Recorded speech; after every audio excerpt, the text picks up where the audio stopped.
Sziasztok! Én Renátó vagyok, a mai videóban pedig a Redmi Note 13 Pro 5G-ről lesz szó, ami a korábban tesztelt Pro 20-hoz képest egy 20%-kal olcsóbb és körülbelül annyival is tud kevesebbet.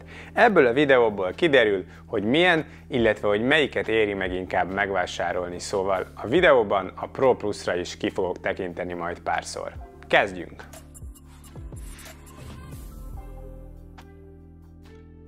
A csomagban legfelül van egy kisebb doboz, benne a SIM kiszedő, pár füzetecske és egy újfajta szürke szilikontok, ami jó minőségűnek érződik. Alatta a telefon, legalul pedig a 67 wattos adaptert találjuk a töltőkábellel egyetemben. A dizájn gyakorlatilag a tavalyi Note 12 Pro egy kicsit nagyobb kameraszigettel. Az összeszerelés remek, rendben van, jó a fogása, az ergonómia szuper. A hátlap üveg, a keret műanyag, az előlap az pedig Gorilla Glass Victus üveg, ami igencsak értékelendő ebben a kategóriában. Vízállóság tekintetében IP54, azaz csak por és fröccsenés álló. A kijelző sík, nincsen lekerekítés, hála az égnek, felül egy hangszórórács és egy infraport, valamint egy jack is van, jobb oldalon a gombok, lent a főhangszóró, az USB port és a SIM tálca. Kategóriájában remek az anyaghasználat, amivel itt kevesebbet tud, mint a Pro Plus, az a vízállóság hiánya, viszont cserébe itt nem kerekítették le a kijelzőt. Hogyha már kijelző, akkor ezen az árszinten eszméletlen komoly. Ugyanaz van benne, mint a Pro Plus-ban, és még ott is igencsak komolynak számít 200 000-ért, 160 000-ért pedig aztán végképp. 1,5K-s felbontása van, 6,67 hüvelykes a képátló, nagyon keskeny kávák jellemzik, 446 pixel per inch pixelsűrűsége van, és ez kimagasló ebben a szegmensben.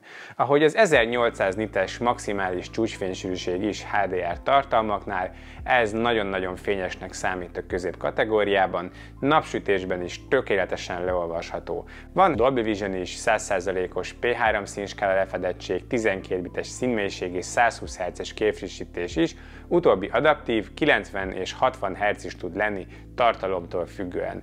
Egyszerűen baromi jó, mind a színek, mind a mozgásmegjelenítés, mind a kontraszt, fényerősség, képélesség, minden téren kiemelkedő, ennyi pénzért körülbelül a legjobb, sőt, hogyha dupla ennyibe kerülne a telefon, akkor is bőven megállná a helyét. Egy bökkenő van, Always On Display az limitálva van 10 másodpercre, azaz Always On nincs, hiába hívják így. A kijelző alatt van egy új lenyomat olvasó, ami jól, gyorsan, pontosan dolgozik, illetve pulzusmérésre is használható. Ergonómia szempontjából nem a legjobb, mert egy kicsit alacsonyan van, kár, hogy nem rakták 1 centivel feljebb. Hangzásügyileg van Dolby Atmos is, egészen jól szól a sztereó, ebben a kategóriában simán rendben van, sőt, mondhatni egészen jó. Érzésre olyan, mintha jobb lenne, mint a Pro Plus, ami azért érdekes. Hardware. Snapdragon 7S Gen 2 chip a szíve, itthon hivatalos forrásból 8 GB RAM-mal és 256 GB-s tárhellyel érhető el. A tárhely és a RAM bőségesen elegendő, RAM-ból virtuális is hozzáadható a tárhelyből. A Snapdragon 7S Gen 2 egy átlagos középkategóriás teljesítményt hoz, a rendszert kellemesen futtatja, néha icipici röccenések előfordulnak, de ebben a kategóriában abszolút korrekt, körülbelül az A54-gyel van pariban. Benchmark teszteken hozza, ami elvárható, és ami jó, hogy a hőmenedzsment az remek, nem forrósodik és nem throtlingol, közel 100% stabilitással le tudja futtatni a Wildlife Stress tesztet. Játszani is lehet rajta, a GPU egészen erős, magas közepes beállításokon a legtöbb játék abszolút kellemesen futtatható. Asphalt 9-et és Call of Duty Mobile-t próbáltam, teljesen rendben volt mind a kettő. A fő különbség teljesítményben van a Pro Plus modellhez képest, de érdekes módon Geekbench-en nyers CPU teszten a Pro Plus előtt végzett, Antutuban nagyjából hasonló a CPU, de GPU erőben minden teszten egy 20-30%-os differencia van a Pro Plus modell javára. Adatkapcsolat szempontjából rendben van a készülék, 5G Dual SIM lehetőség van, illetve az egyik nano SIM helyett eSIM opció, Wi-Fi-ből a sima Pro-nál sajnos csak AC a maximum, a 6-os az itt nincsen, Bluetooth-ból 5.2 van, illetve NFC és infra is van. A hívások minősége, valamint a GPS teljesen jó volt a teszt alatt, de ennél a modellnél virtuális közelségérzékelő van, ezt sokan utálják, de a teszt során jól működött. Szoftver. Alapvetően a Xiaomi MIUI oprendszere jó, stabil, rengeteg testreszabási lehetőség van benne, és jó használni, sőt most a biztonsági frissítéssel is gyorsak voltak ennél a modellnél, mert február elején már a januári biztonsági frissítés van a telefonon. Ami viszont gond, az az, hogy Android 13-mal jelent meg, és 3 fő szoftverfrissítést kap majd, így csak Android 16-ig lesz támogatott, ami majd 2026-ban jön. Valamint az oprendszerben továbbra is vannak reklámok a Xiaomi gyári alkalmazásaiban. És eleve a gyári Xiaomi alkalmazások nagy része is azért eléggé ergya. Ezektől eltekintve tényleg egy jó és funkciógazdag oprendszer fut a telefonon. A multitasking is egyszerűen megy, tényleg király lenne az egész, hogyha elfelejtenék már a gagyi reklámokat és a felesleges szponzorált appokat. Ezen a téren viszont ugyanaz, mint a Pro Plus, nincsen különbség. Üzemidő. 5100 mAh-órás aksi fért bele, 100 mAh-val több, mint a Pro Plus-ban. A kategóriában átlagos egy bő max. Másfél nap üzemidővel lehet használni általános felhasználás esetén, ennél vannak jobbak és rosszabbak is. Az üzemidő teszten nagyjából ugyanezt egy átlagos eredményt hozott, nagyjából úgy középtájt helyezkedik el. A töltés 67 wattos a 120 wattos Pro Plus ellenében, de a töltésre így sincs panaszom, mivel nagyon gyors. A teljes feltöltés 43 perc, ami teljesen szuper érték. No meg értékelendő, hogy van töltő is a csomagban.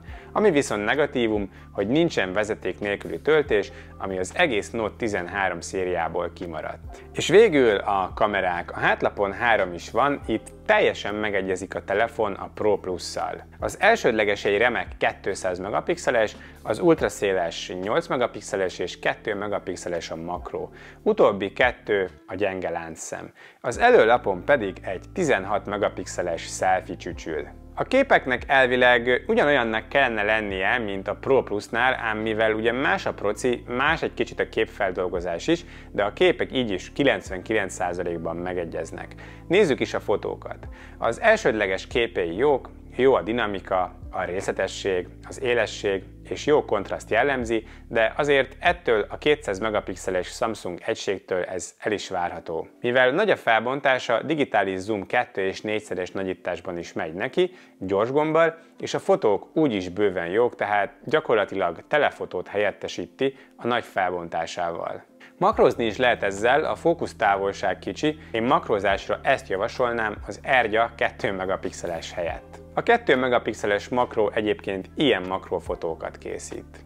Az ultraszéles átlagos ezen a szinten. Ha jók a fények, megoldja jó színekkel, de a részletek és az élesség az sehol sincs az elsődlegeshez képest. Portrézni jól lehet vele, a hátteret jól elszeparálja és alapvetően szép a végeredmény. A selfie fotók átlagosak, nincsen velük gond, ami kár, hogy 4K felvételt nem tud, hogyha videóról van szó. Éjszaka van automatikus éjjeli mód, és az elsődleges kamera teljesen jó fotókat készít, ebben a kategóriában ezek a képek szuperek. Az ultraszéles átlagos, van, hogy jó, van, hogy gyenge a fotója, fényviszonyoktól függ, de azért a felvételek zajosabbak az elsődlegeshez képest. Videózás terén az elsődlegesnél van 4K, 30 képkockával. A felvételei jók ebben a szegmensben, a részletek, a színek, a dinamika tartomány mind jó. Van optikai és elektronikus stabilizálás is, ez a kéz remegését jól kisimítja, de séta közben valahogy remeg a kép, ez így nem éppen kellemes a szemnek. Az ultraszélessel Full HD a maximum, ezek a felvételek zajosabbak, a színek sem olyan szépek, használni lehet, de érdemesebb a tényleg jó elsődlegest preferálni. Éjszaka a videófelvételek zajosabbak, szemcsésebbek. A dinamika és a színek egyébként egész jók, ebben a kategóriában simán a jobbak között van. Az ultraszéles az lényegesen zajosabb, nem készít jó felvételeket, de 160 000-ért máshol sem jobb a helyzet.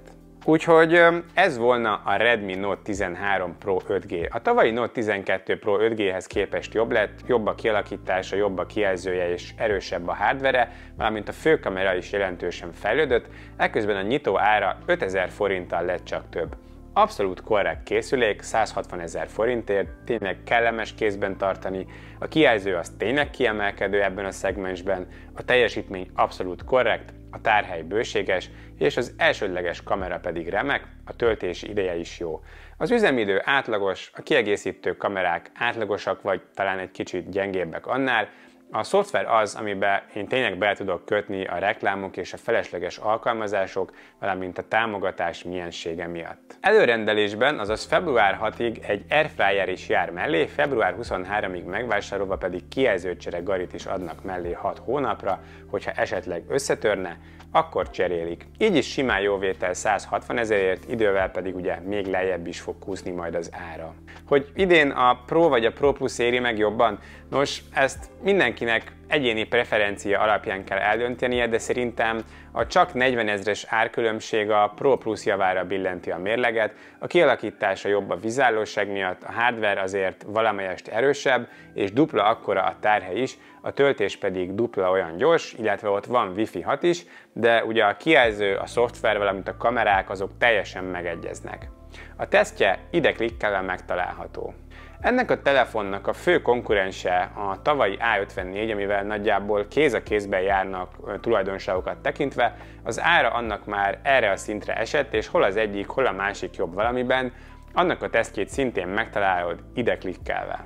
A Note 13 család az jól lefedi az átlag telefonfelhasználók igényeit 90 000-től 200 000-ig, a Pro 5G az pont egy kicsit a kínálat közepétől felfelé van, de hogyha erre a tudásra nincs szükség, a Note 13 5G is egy jó opció lehet, ennél 40 000-rel olcsóbban. A tesztje ide klikkelve megtalálható.